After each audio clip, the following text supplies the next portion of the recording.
तो दोस्तों, आज की कहानी एक ऐसे परिवार की है जो घने जंगल के बीच बने एक छोटे से केबिन में रहते थे। इस परिवार में माँ जूली, उसके दो बच्चे सैम और नोलन और उनका कुत्ता कोड़ा शामिल थे। वे चारों कई सालों से उसी केबिन में रह रहे थे, पूरी तरह बाहरी दुनिया से कटे हुए। उन्हें नहीं पता था कि बाहर क्या हो रहा है, क्योंकि जूली का मानना था कि अब बाहरी दुनिया खत्म हो चुकी है। उसके अनुसार एक शैतानी शक्ति ने पूरी मानव जाति को नष्ट कर दिया था और अब इस धरती पर सिर्फ वही 3 लोग जिंदा बचे थे। जूली का यह भी मानना था कि उनका घर बाकी जगहों से अलग और खास है। उसने बताया था कि उसके माता पिता ने इस केबिन को एक विशेष तरीके से बनाया था, जहां घर की दीवारों और लकड़ियों पर अजीब से जादुई निशान खुदे हुए थे, जिसकी वजह से वो ईविल एंटिटी घर के अंदर आ नहीं सकते थे। और वही जूली बोलती थी कि अगर ये ईविल किसी इंसान को छू ले तो वो उसके मन पर कब्जा कर लेते हैं और उसे भयानक काम करवाते हैं। सैम और नोलन ने कभी उस ईविल को नहीं देखा था, लेकिन वे अपनी माँ की हर बात पर विश्वास करते थे। जूली ये भी कहती थी कि उस बुराई को देखने की ताकत सिर्फ उसी के पास है, क्योंकि बाकी अगर कोई उसे देखने की कोशिश करे तो वो पागल हो जाएगा या मर जाएगा। जूली हमेशा सतर्क रहती थी। जब भी किसी जरूरी काम के लिए उन्हें घर से बाहर जाना पड़ता तो वे अपने शरीर पर एक लंबी रस्सी बांध लेते थे, जिसका दूसरा सिरा घर से जुड़ा रहता था। जूली का विश्वास था कि जब तक ये रस्सी उनसे जुड़ी रहेगी तब तक ईविल उनका कुछ नहीं बिगाड़ सकता। इसी विश्वास और डर के बीच जूली, सैम, नोलन और उनका कुत्ता कोड़ा उस रहस्यमयी जंगल में अपनी जिंदगी गुजार रहे थे। एक ऐसी जिंदगी जो डर और अनदेखे खतरे के साये में धीरे धीरे बीत रही थी। पर एक रात जूली ने एक अजीब सपना देखा। उसने देखा कि जंगल में पड़ा एक पुराना कंकाल अचानक हिलने लगा और तेज आवाज में चीख पड़ा। इस डरावने दृश्य से वो घबराकर जाग उठी। उसके माथे पर पसीना था और दिल तेजी से धड़क रहा था। उसने तुरंत एक मंत्र पढ़ा और मन को शांत करने के लिए बाहर चली गई। बाहर जंगल पूरी तरह शांत था और जूली ने जैसे ही घास को छुआ, उसे पास से किसी की गुर्राने की आवाज सुनाई दी। वो सावधानी से मुड़ी और उसकी नजर सीढ़ियों की ओर पड़ी, जहां उसके मरे हुए पिता खड़े थे। वे उसकी ओर बढ़ रहे थे, जैसे उसे छूना चाहते हो, पर कोई अदृश्य शक्ति उन्हें रोक रही थी। जूली ने नीचे देखा तो पाया कि रस्सी अब भी उसके शरीर से बंधी थी। वही रस्सी जो उसे घर से जोड़कर रखती थी, उसी ने उसे उस अजीब ताकत से बचा लिया था। जूली ने गहरी सांस ली, आंखें बंद की और खुद को संभालते हुए धीरे से अंदर लौट आई। सुबह होते ही केबिन के अंदर फिर से सामान्य दिनचर्या शुरू हुई। जूली ने बच्चों को जगाया। सैम उठते ही कुछ पुशअप्स करने लगा, जबकि नोलन के पैर में बंधी छोटी घंटी हर कदम पर हल्की आवाज कर रही थी। कुछ देर बाद वे सब जंगल में खाने की तलाश के लिए तैयार हुए। हमेशा की तरह जूली ने तीनों के चारों ओर एक लंबी रस्सी बांधी और कुछ सुरक्षा मंत्र पढ़े। उसने बच्चों को सावधानी बरतने की याद दिलाई और रस्सी को जीवन रेखा की तरह थामे रहने को कहा, जिसके बाद वे सब जंगल की अलग अलग दिशाओं में निकल पड़े। जहाँ जूली धीरे धीरे जंगल के अंदर बढ़ रही थी, तब अचानक उसे फिर से वही ईविल दिखाई दिया, वो भी उसके मरे हुए पिता के रूप में। वो कुछ दूरी पर खड़ा था और गहरी आवाज में बोला कि अपने बच्चों को छोड़ दो। जूली ने उस दृश्य को अनदेखा किया और ध्यान कहीं और लगाया, जहाँ उसे जमीन पर अपने माता पिता की एक पुरानी तस्वीर मिली, जिसे उसने सावधानी से उठाया और पास के एक पेड़ पर टांग दिया। उधर नोलन एक ऊंचे पेड़ पर चढ़ा हुआ था।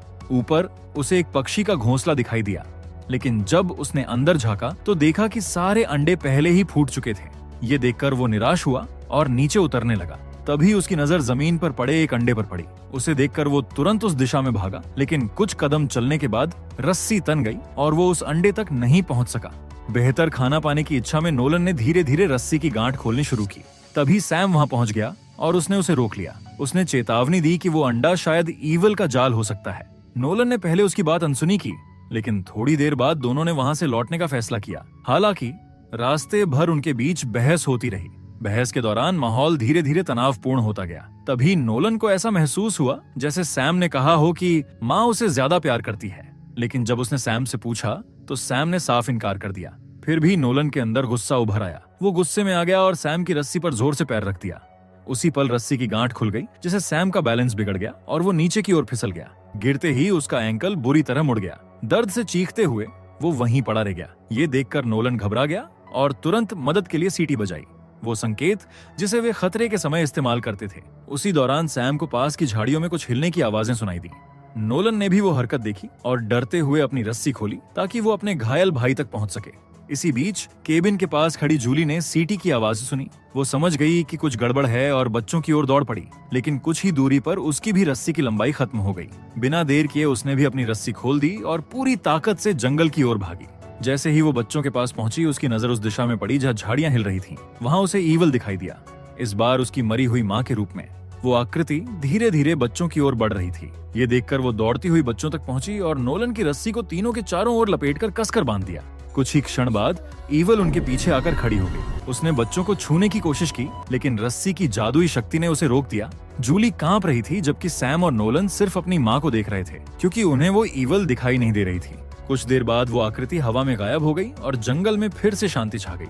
जूली ने राहत की सांस ली और बच्चों को लेकर जल्दी से घर लौट आई। घर पहुंचकर जूली ने तुरंत एक चाकू उठाया और बच्चों से कहा कि वे पवित्र लकड़ी को छूकर प्रार्थना दोहराएं। दोनों ने वैसा ही किया और जब कुछ नहीं हुआ तो जूली को यकीन हुआ कि ईवल ने उन्हें नहीं छुआ।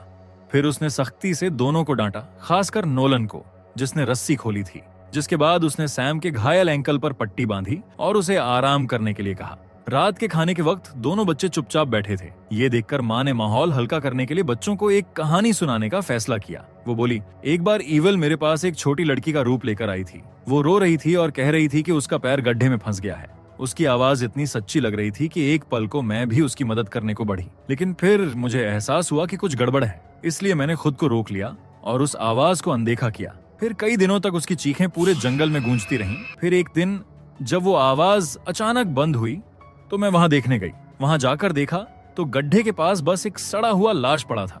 फिर माँ ने बच्चों की आंखों में देखते हुए कहा, वो सब ईवल का धोखा था, लेकिन मैं उसके जाल में नहीं फंसी। याद रखना, कभी भी रस्सी मत छोड़ना, चाहे कुछ भी हो जाए। जिसके बाद माँ ने दोनों बच्चों को सेलर में भेजा। ये उनका एक तरह का नियम था। वहां जाकर वे अपने मन के डर से सामना करते थे। हर बच्चा वहां एक एक घंटे तक अकेले बैठता, अंधेरे में अपने डर को महसूस करता और फिर बाहर आकर अपने डरावने सपनों के बारे में बताता। बाद में दोनों सोने की तैयारी करने लगे। तभी नोलन ने सैमुएल की ओर देखा और पूछा कि रस्सी टूटने के बाद उसने कुछ देखा था क्या।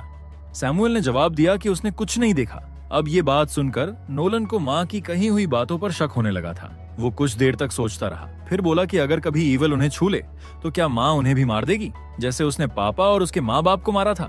सैमुएल ये सुनकर भड़क उठा। उसे ये सवाल गलत लगा और दोनों के बीच खामोशी फैल गई। उधर उसी समय माँ बाहर निगरानी कर रही थी। तभी उसे पेड़ों के पीछे से एक परिचित आवाज सुनाई दी, जो उसके मरे हुए पति की थी।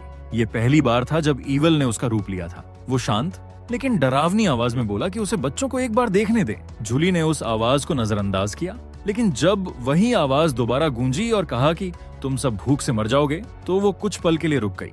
अगले दिन सुबह जूली और नोलन ग्रीन हाउस में पौधों की देखभाल करने गए।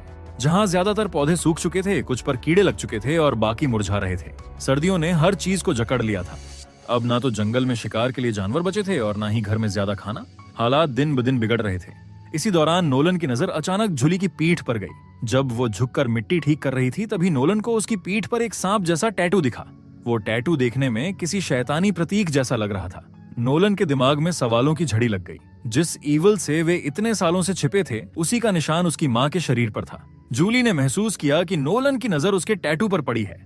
वो कुछ देर तक चुप रही, फिर बोली कि ये टैटू उसने अपनी शादी से पहले बनवाया था, उस समय जब दुनिया अब जैसी नहीं थी। लेकिन जब ईवल ने हमला किया और इंसानियत पर कहर बरपाया, तो वो यहाँ भाग आई। नोलन अब भी चुप था, लेकिन उसके मन में शक और बेचैनी बढ़ती जा रही थी। उसने धीरे से कहा कि शायद वे अकेले नहीं हैं। हो सकता है कि कहीं और भी लोग हों जो इस ईवल से छिपकर जी रहे हों। जूली ने उसकी ओर देखा और सिर हिलाया। उसने कहा कि अब बाहर कोई नहीं बचा, पूरी दुनिया खत्म हो चुकी है। जो जीवित हैं वे सिर्फ वे 3 हैं, बाकी सब ईवल की छाया में नष्ट हो चुके हैं। दिन धीरे धीरे बीतते गए। उनका खाना कम होता गया और आखिर में लगभग खत्म हो गया। अब उनके पास बस कुछ सूखी जड़ें और थोड़ी सी सब्जियां बची थीं। एक दिन ऐसा भी आया जब तीनों को सिर्फ एक टमाटर आपस में बांटना पड़ा। खैर, एक शाम जब जूली नहा रही थी कि तभी उसने दरवाजे के पास कुछ हलचल महसूस की। उसने मुड़कर देखा तो नोलन वहां खड़ा था। वो नींद में चलता हुआ वहां आया था।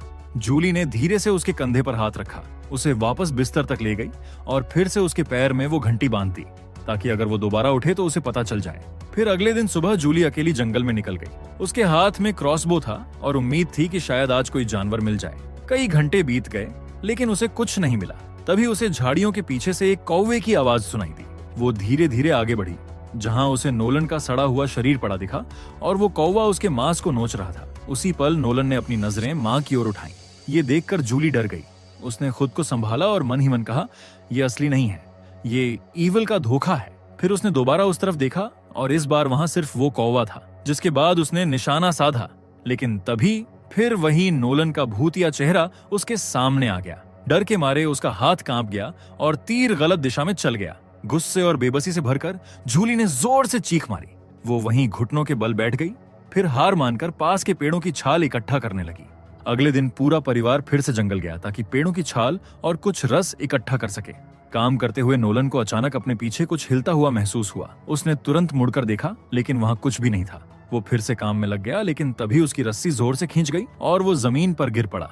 उसे ऐसा लगा जैसे कोई उसे जंगल के अंदर घसीट रहा हो। घबराकर उसने नीचे देखा, जहां रस्सी एक पुराने कुएं से बंधी हुई थी और उस कुएं के अंदर से कोई सांप जैसी डरावनी चीज उसे खींच रही थी। और अचानक उसकी आंख खुल गई और ये सब बस उसका एक बुरा सपना निकला। लेकिन वो नींद में चलते हुए घर से बाहर आ चुका था। तभी माँ ने उसे देखा। वो गुस्से से भर गई और नोलन को पकड़कर घर के अंदर ले आई। उसने उसे पवित्र लकड़ी को छूने और प्रार्थना दोहराने को कहा ताकि ईवल का असर मिट जाए, जिसके बाद उसने उसे सेलर में बंद कर दिया। नोलन बार बार कहता रहा कि उसे बाथरूम जाना है, लेकिन माँ ने कुछ नहीं सुना। आखिर में उसने वहीं खुद को गीला कर लिया।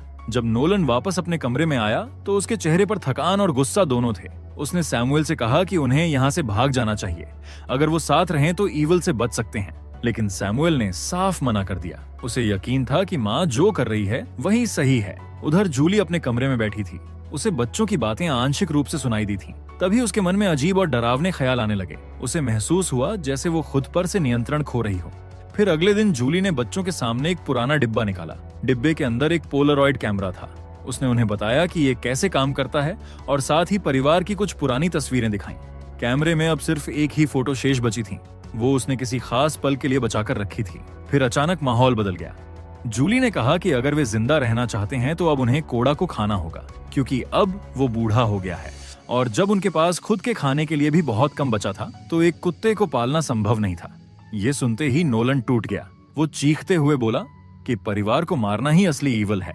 स्थिति को काबू में करने के लिए जूली ने सैमुअल से सलाह मांगी। सैमुअल ने बिना देर किए माँ का साथ दिया और कहा, हमें कोड़ा को खाना होगा। ये फैसला नोलन के लिए बहुत मुश्किल था। वो बेकाबू होकर बाहर भागा, कोड़ा के पास गया और उसे गले लगाकर रोने लगा। जूली भी अंदर से टूटना नहीं चाहती थी, पर भूख और व्यवहारिक दबाव ने उसे कठोर बनाकर रखा था। उसने कोड़ा को पकड़कर ग्रीन हाउस की ओर ले जाने की कोशिश की और वहां से फैसला करने के इरादे से क्रॉसबो उठा लिया। लेकिन जैसे ही उसने ट्रिगर दबाने की कोशिश की, वो रुक गई। उसी समय नोलन पीछे से दौड़ता आया। उसने चीख कर कहा, ये सब असली नहीं है, और गुस्से में आकर माँ की रस्सी काट दी। फिर उसने ग्रीन हाउस का दरवाजा बंद कर दिया। माँ अचानक पागलपन की तरह बर्ताव करने लगी। तभी उसने एक ऐसा सच कबूल किया जिसे सुनकर सब कुछ बदल गया। उसने कहा कि वही थी जिसने सालों पहले ईवल को इस दुनिया में बुलाया था। ये बोलने के बाद वो दरवाजा और खिड़कियां तोड़ने लगी। उसी दौरान सैमुअल बाहर आया और गुस्से में अपने भाई पर टूट पड़ा। दोनों जमीन पर गिरकर एक दूसरे से लड़ने लगे। ग्रीन हाउस के अंदर जूली के सामने ईवल फिर प्रकट हुआ। इस बार उसने उसकी मृत माँ का रूप ले लिया था। वो बोली, बचपन में जो तुमने किया उसका बदला अब तुम्हारे बच्चों से लिया जाएगा। अब तुम अपने ही बच्चों को खाओगी। जूली ये सुनकर टूट गई। वो अब अपनी समझ और विश्वास दोनों खो चुकी थी। उसने पास पड़ी टूटी हुई कांच की धार उठाई और उसी से अपनी जान ले ली। लड़ाई खत्म होने पर सैमुअल उठकर ग्रीन हाउस के अंदर गया। उसने माँ के लाइफलेस बॉडी को देखा और टूट पड़ा। वो रोते हुए माँ की रस्सी को फिर से उसके शरीर से बांधने लगा, जैसे उम्मीद कर रहा हो कि शायद वो फिर से जीवित हो जाए। उसने प्रार्थना भी की, लेकिन कुछ नहीं हुआ। उधर नोलन गिल्ट से भर गया। उसे लगा कि सारी गलती उसी की है। फिर वो वापस घर लौटा और पुराना रिकॉर्ड चलाया, वही जो माँ रातों में सुनाया करती थी। वहीं दूसरी ओर सैमुअल ग्रीन हाउस में माँ के शरीर से लिपटा सारी रात बैठा रहा। कुछ दिन बीत गए। नोलन कोड़ा को ढूंढने निकला, लेकिन अब कोड़ा भी बदल चुका था, डरा हुआ और जंगली सा, जो अब घर वापस नहीं आना चाहता था। और वही सैमुअल की हालत दिन ब दिन बिगड़ती जा रही थी। वो कमजोर, बीमार और लगभग बेहोशी की हालत में था। तब नोलन ने एक फैसला लिया। वो किसी भी तरह अपने भाई को बचाएगा। उसने तीनों रस्सियों को एक साथ बांधा और अपने शरीर के चारों ओर लपेट लिया। फिर जंगल की ओर बढ़ गया, ये सोचकर कि शायद बाहर कहीं मदद या नई शुरुआत मिल जाए। रस्सी अब इतनी लंबी हो चुकी थी कि वो जंगल की सीमा पार कर गया। कुछ दूर चलते चलते उसने एक पक्की सड़क देखी, एक असली सड़क जैसी उसने कभी सिर्फ माँ की पुरानी तस्वीरों में देखी थी। उसने पूरी ताकत से चिल्लाया। उम्मीद थी कि कोई जवाब देगा, लेकिन चारों ओर सिर्फ सन्नाटा था। कुछ देर बाद वो निराश होकर घर लौटने लगा। जैसे ही वो दरवाजे के पास पहुंचा, उसने महसूस किया कि कोई उसका पीछा कर रहा है। पीछे मुड़कर देखा तो वहां एक अजनबी आदमी खड़ा था। उस आदमी ने कहा कि वो पास के जंगल में हाइकिंग कर रहा था, तभी उसे किसी की मदद की आवाज सुनाई दी। उसने बताया कि उसके बैग में थोड़ा खाना है और अगर नोलन चाहे तो वो उसे अपने ट्रक तक ले जा सकता है जहां और भी सामान है। उसी समय सैमुअल बाहर आ गया। उसने उस आदमी को देखा और तुरंत शक में पड़ गया। उसे यकीन था कि ये कोई इंसान नहीं बल्कि ईविल का रूप है। उसने बिना देर किए क्रॉसबो उठाया और उस अजनबी को धमकाने लगा। आदमी ने हाथ ऊपर उठाए और कहा कि वो कोई नुकसान नहीं पहुंचाना चाहता, लेकिन सैमुअल उसकी बात सुनने को तैयार नहीं था। डर और गुस्से में उसने ट्रिगर दबा दिया। घायल होकर वो दर्द से चीखता हुआ जंगल की ओर भागा। नोलन ये सब देखकर घबरा गया और सैमुअल की चेतावनी के बावजूद उसके पीछे दौड़ पड़ा। खून के निशानों का पीछा करते हुए नोलन जंगल के अंदर गया और वहां उसने उस आदमी को जमीन पर गिरा हुआ पाया। वो अपने फोन से 911 पर कॉल कर रहा था और दूसरी तरफ से किसी की आवाज भी आ रही थी। इसका मतलब था कि दुनिया खत्म नहीं हुई थी, इंसान अभी भी जिंदा थे। लेकिन नोलन ने पहले कभी फोन देखा ही नहीं था। उसे समझ नहीं आ रहा था कि ये चीज क्या है। वो बस इतना जानता था कि उसे खाना चाहिए। उसने आदमी का बैग उठाया और बिना पीछे देखे वहां से चला गया। पीछे जमीन पर पड़ा घायल आदमी धीरे धीरे दम तोड़ दिया। फिर नोलन उसका बैग लेकर घर लौटा। घर पहुंचते ही उसने बैग खोला जिसमें कई खाने के डिब्बे और कुछ पानी की बोतलें थीं। कई दिनों की भूख के बाद उसे जैसे राहत मिल गई। खाना खत्म होने पर उसने कुछ हिस्सा सैमुअल को भी दिया, लेकिन सैमुअल ने खाने से मना कर दिया। उसे यकीन था कि ये सब किसी ईविल का धोखा है। नोलन ने समझाने की कोशिश की, पर वो नहीं माना। रात बीतने के साथ सैमुअल की भूख बहुत ज्यादा बढ़ गई। अंत में उसने हार मान ली और थोड़ा खाना खा लिया। जब उसने बैग को ध्यान से देखा तो उसमें एक पुराना वॉलेट मिला। वॉलेट में एक आदमी और एक छोटी लड़की की तस्वीर थी। बैग में एक छोटी टॉर्च भी थी। सैमुअल ने टॉर्च उठाई और उसे जलाकर बाहर निकल गया। चारों ओर घना अंधेरा था, पर उसकी नजर अचानक ग्रीन हाउस की ओर गई, जहां अंदर कुछ हिलता हुआ दिखा। जिज्ञासा से वो धीरे धीरे पास गया और रोशनी अंदर डाली। अंदर उसकी माँ खड़ी थी। वो घबरा गया, लेकिन फिर यकीन करने के लिए ग्रीन हाउस का दरवाजा खोला। जैसे ही दरवाजा खुला, वहां कोई नहीं था, बस अंदर से सड़ी हुई लाश की गंध आ रही थी। सैमुअल डर के मारे पीछे हटने लगा कि अचानक उसे पीछे से एक लड़की की आवाज सुनाई दी। वो बोली, क्या तुमने मेरे पापा को देखा है? सैमुअल ने पलटकर देखा। वही लड़की थी जो वॉलेट की तस्वीर में थी। उसने घबराकर झूठ बोला कि उसे कुछ नहीं पता, लेकिन लड़की की नजर उसकी टॉर्च पर पड़ी और उसने तुरंत पहचान लिया कि ये उसके पिता की थी। फिर उसकी नजर ग्रीन हाउस के अंदर पड़ी लाश पर गई और घबराकर चीख पड़ी और जंगल की ओर भागी। सैमुअल उसे रोकने के लिए पीछे दौड़ा। दौड़ते हुए अचानक उसकी रस्सी का फंदा पेड़ों में उलझ गया और वो रुक गया।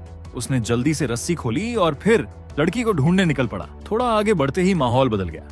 जहां उसने वही लड़की देखी, लेकिन अब उसका रूप बदल चुका था।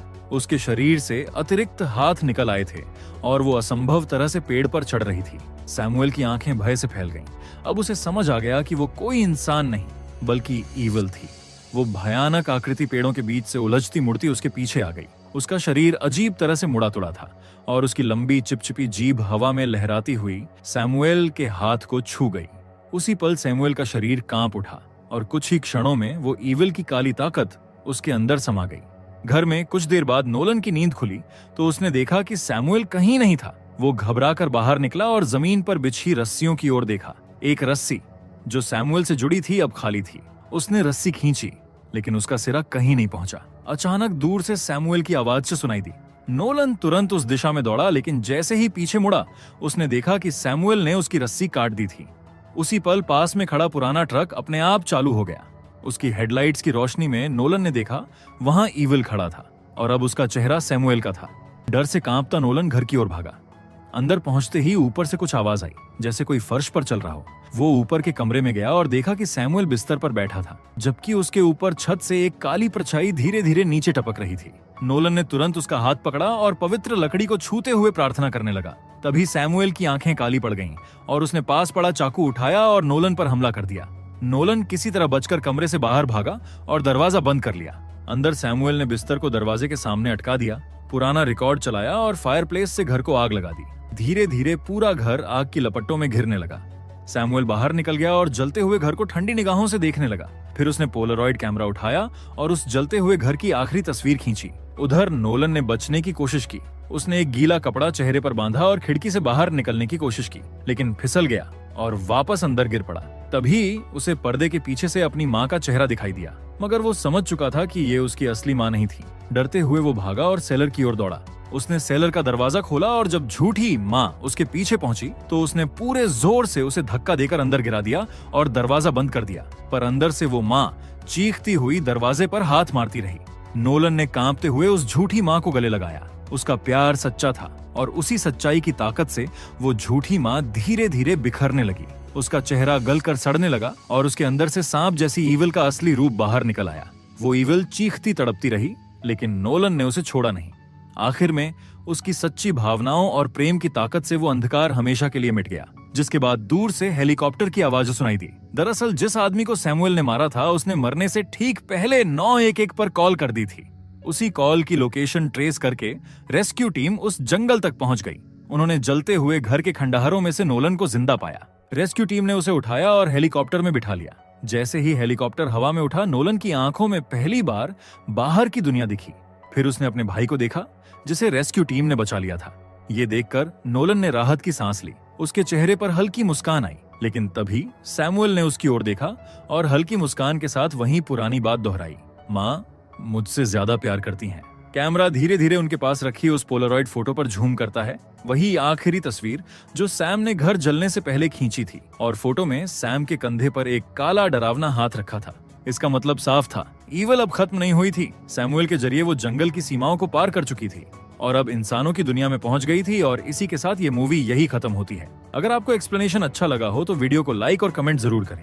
ऐसी ही और मजेदार और अनोखी कहानियों के लिए चैनल को सब्सक्राइब करना ना भूलें।